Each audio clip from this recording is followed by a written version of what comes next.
Hi, everyone, and welcome to episode 267 at Mike Likes Podcast. I'm Jack, as always, joined by KC. Alan? So, we've said a few times this is a quick one. KC is on his lunch break. He doesn't get very long. This is going to be really quick. You'll also probably hear a microwave go off in a minute. So, to answer the title of the podcast for today, KC, will we get a miracle? Yeah, I think we will get a miracle. I absolutely am convinced that Huddersfield are going to beat Ipswich. Jack, ask me if I think we're going to beat Southampton. KC, our Leeds going to beat Southampton? No. So you're the opposite of even, world's most eternal optimist Connie has message going. I mean, obviously he's gone for a 2-1 win to Leeds. He always goes for Leeds win, but even he's got Ipswich winning. Luckily, we've already talked about QPR games, so we don't need to mention it again. I'm basically the opposite of you, KC. We might win tomorrow. I think Ipswich are going to win like 5-0. They absolutely should, because Huddersfield are objectively terrible. And have zero motivation. Yeah.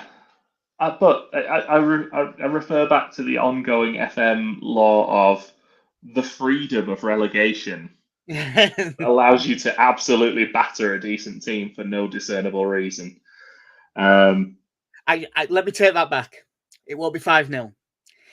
5-1. Huddersfield score early to give us false hope. Jonathan Hogg screamer. Leaf Davis don't go. And then he'll set up 2 and score one. One's the other way. Yeah. I just look at times when even when we need a win, and that was the annoying thing about Ipswich drawing with Hull. If they'd have won that, Jamie Shackleton starts, Joe Gelhardt maybe comes off the bench for the last 10 minutes.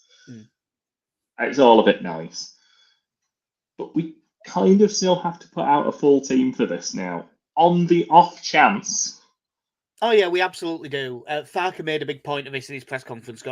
He was very careful to say, we still have a chance. It's not a big chance, but we have a chance, so we have to go for it. And it will be as full a team as we can pull out, I would assume.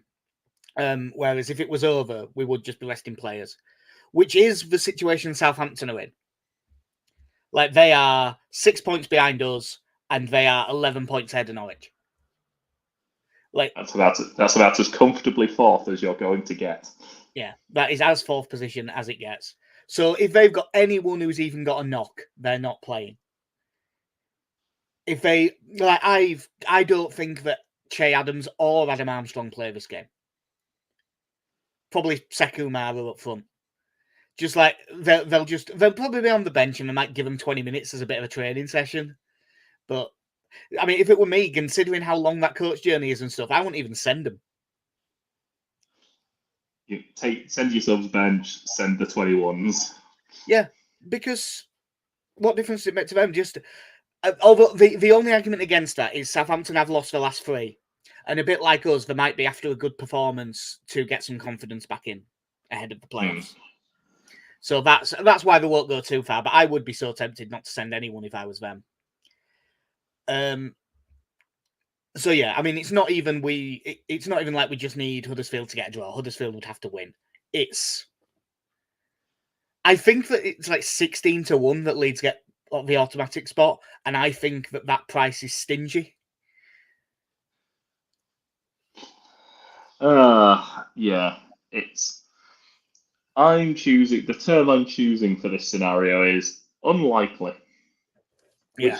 Which might be downplaying things. I mean, a little bit, but it is technically correct. The best kind of correct. Farker backed the players in a big way in his press conference, talking about how great it is. He didn't pretend like it wasn't a massive missed opportunity. He knew it was, but he did go back to the start. And the thing that he is right about, going back to the start of the season, saying, look, you'd have took this in September. And it's true, most people would have.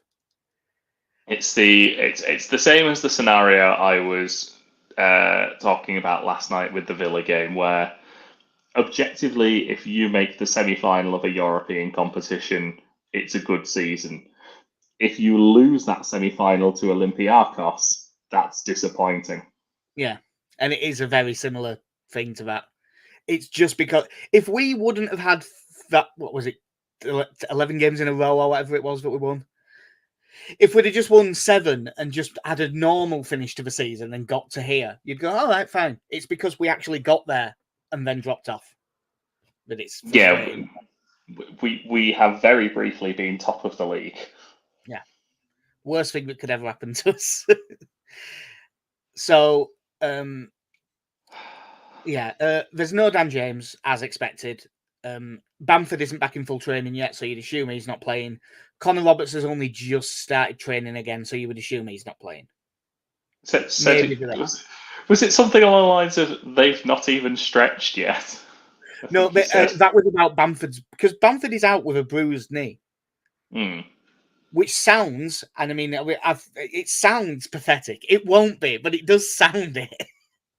That'll be right on the bone, won't it? Yeah, I'm guessing he's got like a really deep bruise, and that apparently is making it so he can't even stretch his knee out. Which, you know, we have to remember, it was technically Rafinha was like hospitalised with a bruise after that Fernandinho tackle because of what it was.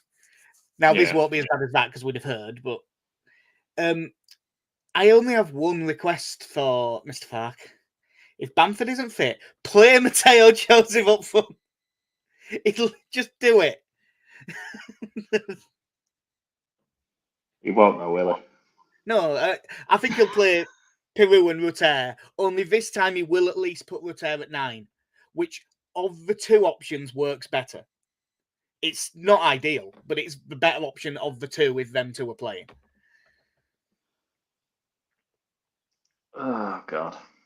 It's going to be a fun few weeks. Yeah. You see, Daniel Farker finally did actually criticise some of his own in-game management. He criticised his decision to take Byram off because that left us more vulnerable at set pieces. So the only problem he had was the one early-ish sub he made. He went too early. So like, I couldn't help laughing when I heard that yesterday. I was just like, "Oh, come on!" I didn't think that was going to be the takeaway from those substitutions. Was I should have left this. Yeah, I should have left it a bit longer. Maybe we could have got into it. So, yeah, obviously we are flying through. This is going to be the shortest one in the world. Southampton's squad is really good. They will have Alex McCarthy in goal because Bazunu is out for the season. He's been getting pelters off the Southampton fans and everyone calling him shit, but I've always thought he was good. He was definitely good for us, and I mean, he got an England cap, didn't he? After. Yeah, I believe so. He was always fine. I think one of the big problems they always had with him was he is very much not a ball at your feet kind of goalkeeper. He was always a good shot stopper for us. He's been there a fair while now. He's been there since 2016, 128 games. Which means he's been there about as long as he was at Reading. And then you just get Reading and then all of the loan moves. And then QPR, Palace, Southampton. I'm assuming because you've got it there. We only had him for like 6 games, didn't we? It is exactly 6. Oh, wow. Unless he played a cup game, because they only list the league games, don't they, on the wiki? And I ain't going to check that, but we'll have been out of the cups by then. Kyle Walker-Peters is their best fullback, but again, he's had a few injuries this season. I would expect him to not play. I think it'll probably be James Bree at right back and Ryan Manning at left back. 2 centre-backs out of Jack Stevens, Jan Bednarek and Taylor Howard-Bellis. Again, it depends on fitness and stuff. They normally play a 4-3-3, so 3 centre mids. They've got loads of options. Like just normal options. They've got Will Smallbone, Flynn Downs, sort of Joe Rothwell. And then other players that could end up as playing centre mid. Stuart Armstrong, Shea Charles, David Brooks, Joe Aribo. can all play in there. I don't know who's fit and stuff. I would think Smallbone and Downs are pretty set, and then I don't. Maybe that Shea Charles. They played him in the last game. They'll probably want another look at him before the playoffs. Yeah, it doesn't matter. This No. this is going to be a 1-1 draw. I've already said I don't think Adams or Armstrong will play. I think it'll be Sekou Mara. And then for the wings, they've got Kamaldeen Sulemana, Samuel Edozie, Ryan Fraser, and also Brooks and Aribo could play there as well. Probably Sulemana and Edozie looking at previous games, but we'll see. The interesting one for them is Ross Stewart, who they signed for like 10, 12 million from Sunderland in the summer. And his knee immediately exploded and he's been out all season. Apparently, he might be on the bench for this. And if he's fit to play 30 minutes, they will play him because they'll want to see if he can play. I've got something in my eye, by the way. You've probably noticed. Yeah, it's got big last-minute headed goal from a corner written all over it, hasn't it? With we should be good at set pieces now. Farker said that he was really working on them this week in training. Been working on corners for years. Yeah. It's not an exact science, though. There's no way you can set up to defend well at a corner. It's just impossible. Yeah, I've learned that over, 30, nearly 30 years of watching Leeds United. It's impossible to defend corners. I suppose for us, the decisions are, does Kamara come back in? Who plays right back? I think it probably should be back to Gray right back, Kamara in the middle. Not playing against QPR did the absolute world of good for Glenn Kamara's stock. Yeah. That's the best game he's had in a couple of months. You see, I think it will be Kamara and Gruev, but I think Gray's just on the bench because I think he plays Byram after talking about Byram so much in the press conference.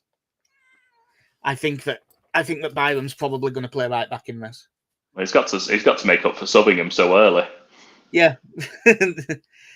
So yeah, Melly Engel, I think Byram, you think Gray, Roden, Ampadu, Firpo, Kamara, Gruev. I have put here Nonto, Rutter, Somerville, Joseph. But it might well be Nonto, Pirot, Somerville, Rutter. Yeah. It will be. It absolutely will be. Yeah. Obviously, it's weird because I'm so convinced of the Ipswich result. I've actually got zero stress going into this game at all because I just think I don't think it matters. A performance is more important because if Ipswich get even a point, then the performance becomes more important than the result. But a good performance and a win will help if I can get a little bit of confidence back before the playoffs. Connie's got a 2-1 win. I believe. I just need to check what Alex sent. I think that he went for a win as well, I believe. Yeah. Did he go 2-1 as well? Alex has a 3-1 win. I am pinning my maths to the 1-1 draw. Yeah, so 1-1 draw. It's weird. I actually think we will win this. Because I think they'll rotate more heavily, and I think that they'll have had a bit of a rocket through them. So I'm going to say Leeds win. Ipswich are going to be up early, takes the pressure off, which means that Leeds end up winning this 3-0. And then, because obviously us beating Southampton 3-0 on the final day of the season to show that we're playing something like is a perfect setup for losing to them in the playoff final. Okay. Playoff final. No, I've said little unicorn. I said on our pre-season prediction that I said we'd finish 5th and get beaten in the playoff final. Now it's not going to be 5th. I also said it was to Sunderland do out in the playoffs, but no, I think that we'll get to the final purely to make Leeds fans extra miserable because we can't have nice things. That sounds about right. And we have talked about that before. That if you were guaranteed, I think going up in the playoff final is probably the most fun way to go up. It's just that we're not going to win know. it. It's just that we're never going to win it because it's Leeds and we don't do things like that. I wish I could speak to that experience. Yeah. But yeah, that will do us for this very brief preview pod. So, okay, so you can get back to work. And I also have to start work in about 20 minutes. So, yeah, we will be corporate pod. Yeah. Yay. So we will be back one of the days next week after the game because the first leg of the playoffs is what, Sunday the 12th? Yeah. So there's plenty of gap. It might well be that if it works out for timing, that might be a 2-pod week as well, where we talk about this game and then leave a gap and then talk about the playoffs. All right, Sky probably haven't decided if they're going to televise the playoffs yet. Yeah. I'm amazed that they picked us as the main game rather than Ipswich's party. That'd be much more fun for the neutral. Wow. There's a reason you pick Leeds instead of Ipswich on TV. Yeah, true. Advertising revenue. And spread the misery. So yeah, I've been Jack. See you. I've been Casey. Have a good one. In a bit.